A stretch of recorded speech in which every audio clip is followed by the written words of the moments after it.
So next, Mr. Miller, I'm gonna direct the same question to you because I know you do some recruiting of students.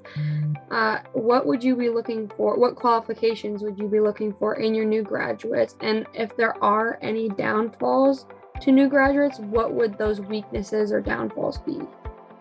Sure. Let's start with a weakness first. So you come out of college, you've got a degree, you've been to all the classes, you know how to run a business, you know how leadership works. That's the theory that we all have when we get that cool piece of paper with our name on it.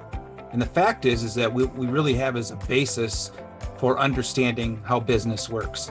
And then we have to build on that. So the pitfall that I know that because a year ago I switched from public sector working for county government to private sector working as a director in finance and compliance for a food service company. You thought coming into the business world I would know how to do this stuff because I just spent, well, for me it was 9 years getting my bachelor's degree. I've been through this.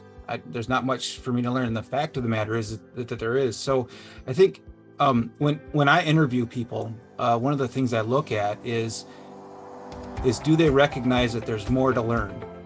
Do they come to the table with questions?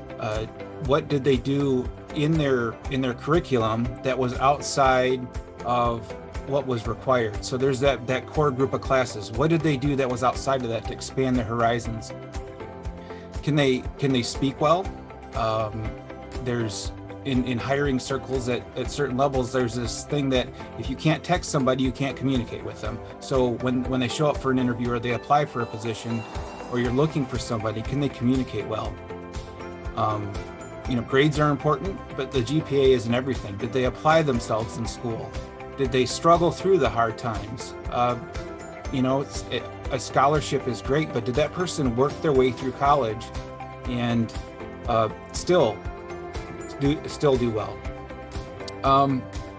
Finally, the thing that I look for in somebody that I was recruiting is their willingness to step outside their comfort zone.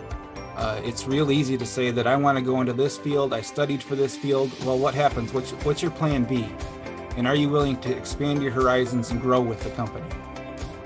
Those are the things I really look for when I'm trying to find somebody, a good solid recruit.